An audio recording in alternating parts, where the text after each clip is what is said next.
오늘 본문에서 바울 사도가 자신이 예수 그리스도의 심장으로 빌립보 교회 성도들을 사랑한다 그렇게 말합니다. 그리고 이 바울 사도님의 말은 진실이었습니다. 그 증거가 뭔가요? 그 증거는 바로 바울 사도님이 빌립보 성도들을 위해서 기도한다는 것이 바로 그 증거입니다. 빌립보서는 이 바울 사도님이 로마 감옥에 갇혀 있을 때에 쓴 이 내용을 보면 정말 바울 사도님이 얼마나 빌립보 성도들을 사랑했는지 그 내용이 잘 나타나 있어요.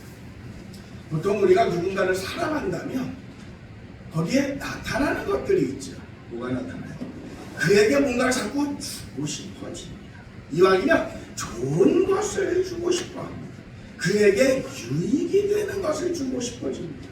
그가 받아서 행복해하는 것을 주려고 합니다. 그렇다면 우리가 누군가를 사랑해서 준다고 할 때에 우리가 줄 수 있는 최선의 것은 무엇일까요? 왜요? 우리가 내가 부족하다라는 사실을 잘 알잖아요. 내가 연약하다라고 하는 사실을 잘 알잖아요. 반면에 하나님은 전능하신 분이라는 것을 우리가 믿습니다. 그리고 하나님께서는 내가 전심으로 기도하면 반드시 하나님께서 들어주신다라고 하신 이 언약을 우리가 믿습니다.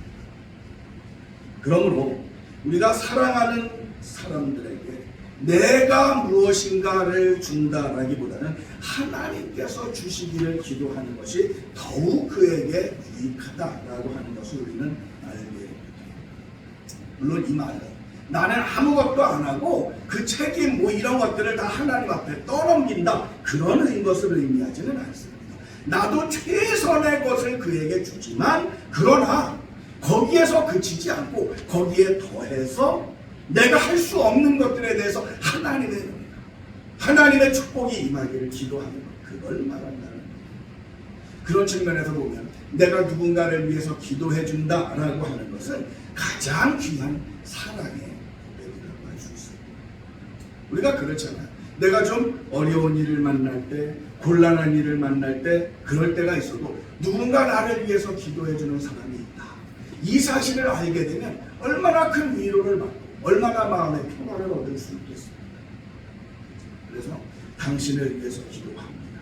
이게 사실은 가장 큰 사랑의 고백입니다. 그래서 오늘 본문 내용은 뭐냐면 바울 사도님이 이 빌립보 교회 성도님들에게 그 사랑의 고백을 하는 그런 장면이라고 볼 수 있습니다.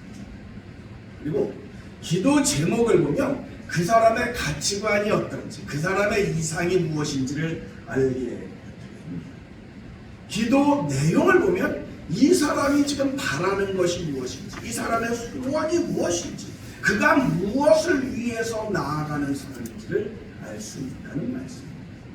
그런 맥락에서 바울 사도가 오늘 빌립보 성도들에게 나는 이런 것들을 기도한다 라고 말하는 것은 내 소원은 이런 거야. 내 세계관은 이런 거야. 나의 생활 철학은 이런 거야 라고 하는 것을 빌립보 성도들에게 알려주고 있는 겁니다.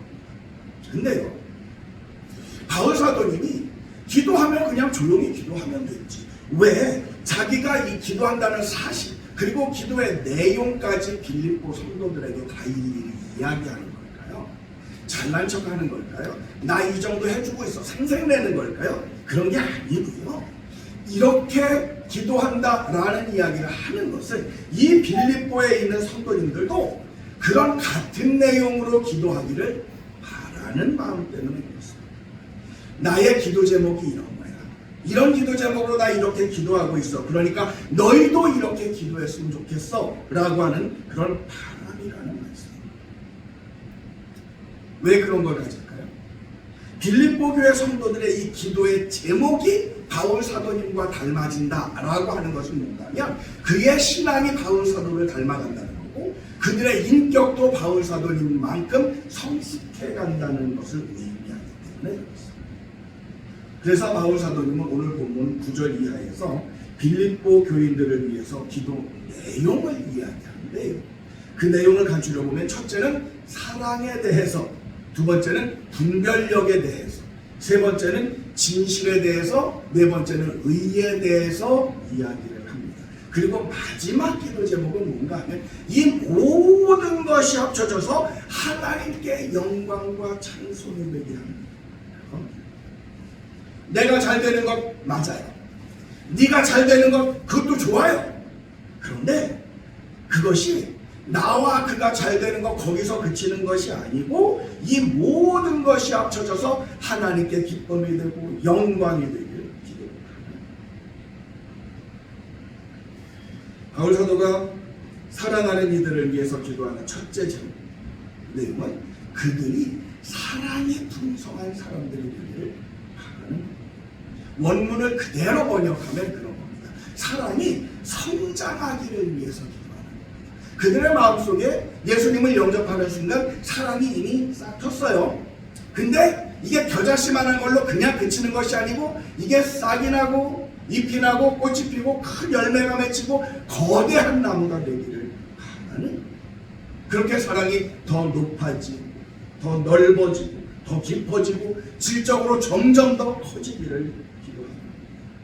그리고 이런 사랑이 말이나 감상에서 그치는 것이 아니라 삶으로 나타나고 능력으로 열매 맺히고 그러기 위해서를 기도한다. 그렇다면 사랑하는 성도, 우리의 기도 제목은 무엇입니까? 내 사랑이 점점 더 깊어지고 풍성하게 해주옵소서. 이것이 우리의 기도의 제목입니다. 사랑이 크게 성장하면 모든 갈등도 문제들도 다 그 사랑으로 소화해낼 수 있어요. 그러다가 어느 순간에 되면 정말 하나님의 사랑이시다 라고 하는 것을 고백할 수 있게 됩니다. 오늘 본문에 또 보면 바울 사도께서 기도할 때 사랑이 풍성해지기를 기도하는데 그 앞에 몇 가지 전제되는 게 있습니다. 이게 뭔가 하면 지식과 총명이라는 겁니다. 본문 9절 말씀을 같이 한번 보실까요? 본문 9절 같이 읽겠습니다. 시작. 내가 기도하노라 너희 사랑을 지식과 모든 총명으로 점점 더 풍성하게 하사. 여기서 지식이라고 하는 단어를 헬라어 원어로 에피그노시스라고 하는 단어를 썼어요. 원래 지식이라는 뜻은 그노시스라는 거거든요. 근데 여기 에피가 붙어서 에피그노시스라고 하는 것은 더 충만한 지식, 하나님에 대한 지식, 신앙적인 성경적인 지식, 그런 것들을 얘기합니다. 그러니까 바울 사도는 이 빌립보 성도들이 그냥 단순한 지식이 아니라 이런 신령한 지식 안에서 사랑이 점점 더 성숙되기를 바랍니다. 세상이 가르쳐주는 지식이 아니라 하나님이 가르쳐주시는 지식으로서 사랑이 풍성해지기를 바랍니다. 어떤 차이가 있을까요? 인간의 사랑은 사랑이라고 하지만 사실은 상대적입니다. 그리고 조건적입니다. 그러나 하나님의 사랑은 절대적이고 무조건적입니다. 그래서 바울 사도는 이런 영적인 지식과 함께 하나님을 닮은 사랑, 그것이 점점 더 깊어지기를 기도합니다. 그 다음에 총명이라고 하는 말이 나오는데요. 헬라어로 아이스테시스라고 하는 단어를 사용합니다. 이게 뭐냐면 이건 알고 깨닫는다, 지각이라고 하는 단어 있잖아요. 그걸 얘기하는 거예요. 그래서 영적인 통찰력과 이런 영적인 지각이 있어서 그에 따라서 점점 사랑이 깊어지는 것을 말했습니다. 그래서 바울 사도는 빌립보 성도들 신령한 지각과 함께 점점 더 깊이 사랑하게 되는 그런 사람이 되게 위해서 기도하고 있습니다. 근데 여기서 사랑의 성장과 함께 우리가 짚고 넘어가야 될 게 있습니다. 이 사랑의 관계성의 문제입니다. 저 사람이 나를 사랑하게 해주세요 라고 기도하는 것이 아니라 내가 저 사람을 사랑할 수 있도록 해주세요 라는, 저 사람이 조건이 바뀌고 저 사람이 어떤 형태가 바뀌고 저 사람의 뭐가 고쳐지고가 아니라 내가 사랑해서 저 사람을 품을 수 있도록 해주세요 라는 기도라는 겁니다. 그게 바로 나의 사랑이 점점 더 풍성하게 되는 겁니다. 근데 세상 사람들이 바라는 것은 어떤 건가요? 주로 이런 걸 겁니다. 나는 부동자세로 가만히 있어도 저 사람이 나를 사랑해 줬으면 좋겠다.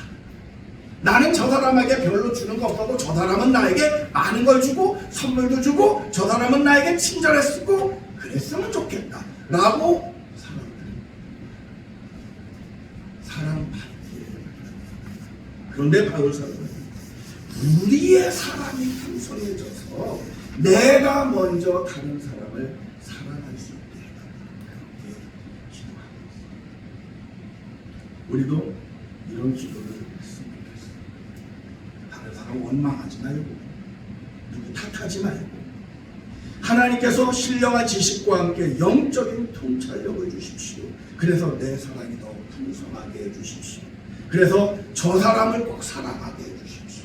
저 원수까지도 사랑할 수 있게 해주십시오. 이런 기도를 드릴 수 있으면 그는 참 그리스도인이라고 할 수 있을 겁니다. 두 번째로는 분별력을 달라고 기도합니다.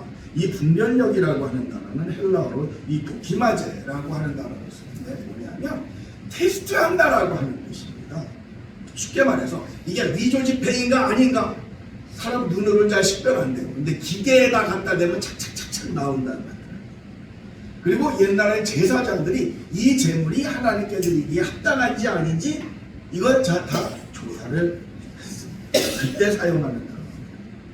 바울 사도는 지극히 선한 것을 분별할 수 있게 해달라. 그렇게 요즘은 참 모든 것이 상대화되는 것 같습니다. 그러다 보니까 절대적인 기준이 없어서 선과 악의 구분도 희미해져가고 있습니다. 좋은 것과 나쁜 것 이런 것도 희미해져가고 있습니다. 무엇이 옳은지 무엇이 선인지 악인지 알 수가 없습니다.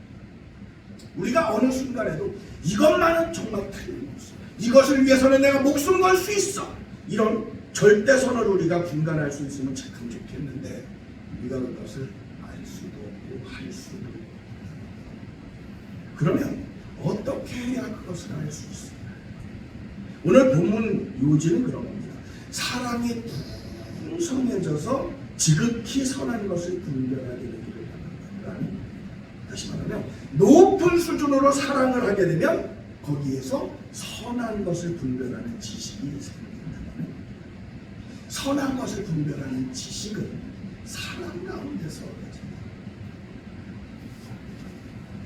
그래서 사랑이 점점 더 풍성해져서 지극히 선한 것을 분별할 수 있게 되는 것, 그게 바로 오늘 보는 사도 바울의 기도였죠. 세 번째는 진실을 위한 기도입니다. 진실하여 허물 없이 그리스도의 날까지 이르기를 기도한다. 잠언 30장 7절과 8절 상반절의 말씀을 같이 잠깐 보실까요? 같이 읽겠습니다. 시작. 내가 두 가지 일을 주께 구하였사오니 내가 죽기 전에 죽시옵소서. 허탄과 거짓말을 내게서 멀리하옵시며. 이 젊은 시절의 솔로몬은요 백성들로부터 많은 사랑과 존경을 받았습니다. 근데 이것 때문에 솔로몬은 고민이 뭔가 하면 내가 이 지위와 명예를 지키려고 거짓말하게 되지는 않을까, 위선자가 되지는 않을까, 진실을 잃게 되지는 않을까, 그것을 염려했어요. 하나님은 어떤 분이신가요? 하나님은 진실하신 분이죠. 거짓이 하나도 없으신 분이시죠. 그러므로 우리가 예수님을 본받는다, 하나님의 형상을 회복한다 라고 하는 것은 무엇을 얘기하냐면 내가 진실한 사람이 된다 라고 하는 거예요. 그래서 바울 사도가 기도합니다. 여러분이 진실하고 허물 없이 되기를 내가 기도합니다. 여기서 진실이라고 하는 단어가 헬라어로 에일리크리네이스라고 하는 단어를 쓰는데요. 이게 무슨 뜻이냐면 빛을 쬐어봐서 분별을 한다 라고 하는 것. 이게 어디서 쓰이느냐면 도자기를 만들 때 사용하는 겁니다. 이 도자기를 가마에 넣고 구우면 잘 구워지면 진짜 아주 튼튼하고 단단하고 멋있게 이쁘게 나오잖아요. 근데 이게 열을 가하다 보면 어떤 것들은 금이 조금 가기도 하고 타기도 하고 그런 일들이 생긴다는 겁니다. 근데 그 상태로 상품 내놓으면 어떻게 해요? 누가 사가요? 안 사가요. 그러니까 금이 살짝 가고 이런 것들이 있으면 덧칠을 살짝 합니다. 그러면 감 좀 갈게요. 전에 진품 명품 거기에도 보니까 그런 거 나오더라고요. 도자기가 있는데 멀쩡해요. 근데 전문가가 딱 보더니 요거는 요만큼 깨진 건데 나중에 수리한 겁니다. 어떻게 알아요? 그냥 보면 모르는데 이 빛을 라이트 같은 걸 플래시 같은 걸 비춰보니까 그런 거 얘기해요. 이 도자기를 굽다가 금이가 있는데 이걸 덧칠을 한 거는 햇빛에서 나서 보면 이게 빛이 달라서 보인다. 실내에서는 모릅니다. 바로 그 얘기. 여기서 말하는 진실은 덧칠하지 않은 깨끗함, 그것을 말한다는 거예요. 바울 사도는 이 빌립보 교회 성도들이 때묻고 거짓되고 허위와 위선으로 덮이지 않은 본질 그들의 외 깨끗한 모습 그대로 살기를 바랍니다. 처음 가졌던 그 믿음, 처음 사랑, 처음 진실 그대로 하나님 앞에 헌신하는 모습, 회심할 때의 그 신앙이 그리스도 예수님의 날까지 이르기를 바라는 그런 신앙입니다. 네 번째로는 의의 열매가 가득하기를 기도합니다. 진실로 허물 없이 그리스도의 날까지, 주님 재림하시는 날까지 아름다운 열매를 맺기를 바랍니다. 여기서 말하는 의라고 하는 것은 관념이 아닙니다. 행동을 얘기합니다. 마음으로 말하는 소극적인 것이 아니라 내가 손과 발이 움직이는 적극적인 의를 얘기한다는 겁니다. 열매 맺는 의, 행동으로 역사가 이루어지는 그런 의미에서의 의를 말합니다. 그래서 그리스도의 날에 허물 없이 깨끗하게 나타나는 무엇이? 허물 없이 깨끗하게 나타나는 게 내 마음속에 있는 것이 아니라 마음속에 있는 것을 내 삶으로 실천해서 나타나는 열매들이 그리스도 안에서 그리스도의 날까지 이르기를 바랍니다. 마지막으로 바울 사도의 결론은 이겁니다. 이 모든 것이 합쳐져서 하나님께 영광입니다. 본문 10절과 11절의 말씀을 같이 보시겠습니다. 너희로 지극히 선한 것을 분별하며 또 진실하여 허물 없이 그리스도의 날까지 이루고 예수 그리스도로 말미암아 의의 열매가 가득하여 하나님의 영광과 찬송이 되게 하시기를 원합니다. 우리가 사랑하는 것도 하나님의 영광을 분별합니다. 선을 분별하는 것도 하나님의 영광을, 허물 없이 그리스도의 날까지 이루고 의의 열매를 맺는 것도 최종 목적은 하나님께 영광입니다. 이 모든 것이 합쳐서 하나님의 영광이 되는 것으로 바울 사도님은 빌립보 성도님들을 위해서 이렇게 기도했습니다. 그들을 예수 그리스도의 심장으로 사랑하기 때문에 그들이 이런 모습이 되기를 바랐습니다. 바라기는 우리도 예수님의 심장으로 살 수 있기를 바랍니다. 예수 그리스도의 심장으로 서로를 사랑하고 모두를 사랑할 수 있기를 바랍니다. 그래서 예수 그리스도의 심장으로 사랑하는 그들을 위해서 늘 이렇게 기도하며 우리가 이런 삶을 살아내는 2026년이 되기를 진심으로 소망합니다. 찬양합시다. 예수님 그의 희생 기억할 때 자기 몸 버려